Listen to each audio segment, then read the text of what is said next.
un secret bien gardé. Le 20 novembre 1995, Lady Diana faisait tomber le masque au cours d'une interview sans tabou diffusée dans l'émission Panorama sur la chaîne BBC.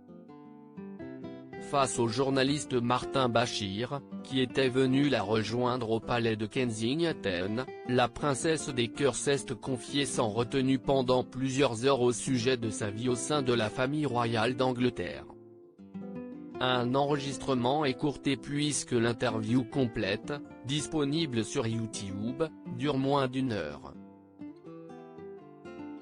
Ce samedi 17 octobre, dans les colonnes du tabloïd britannique The Daily Mail, l'ami journaliste de la défunte Richard s'est donc demandé où étaient passées les autres innombrables confidences de la mère des princes William et Harry. Certaines personnes liées au programme ont laissé entendre que 20 minutes d'interview avaient disparu, raconte ainsi Richard Kay. D'après lui, certains passages auraient pu être censurés en raison d'attaques acerbes adressées à l'encontre de Sa Majesté Elisabeth II. Car, si elle était adorée par le peuple du Royaume-Uni, icône de générosité, de beauté et de bonté, Lady Diana n'était pas parvenue à se faire une place au sein de la monarchie, elle qui était un esprit libre, rebelle et donc peu protocolaire.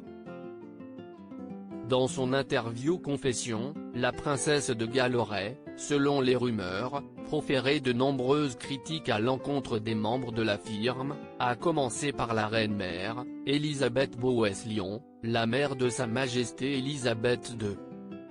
Mais si les spéculations fusent, le secret reste entier. De quoi renforcer le mythe de cette interview que Lady Diana avait d'ailleurs gardée secrète avant sa diffusion. Sa Majesté Elisabeth II est tombée des nues. Ce fut donc une mauvaise surprise pour Sa Majesté Elisabeth II. Car, en exposant la liaison du prince Charles et de Camilla Parker Bowles au grand jour, ainsi que sa propre relation extra-conjugale et en évoquant sa lutte contre des pensées suicidaires et la boulimie, Diana Spencer brisait la tradition du never complain, never explain. Règle d'or que les têtes couronnées britanniques ont pourtant l'habitude, et même l'obligation, de suivre.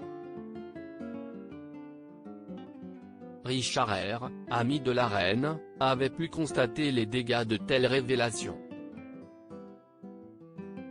J'ai déjeuné avec la reine peu après, et elle m'a dit spontanément comment vont les choses à la BBC.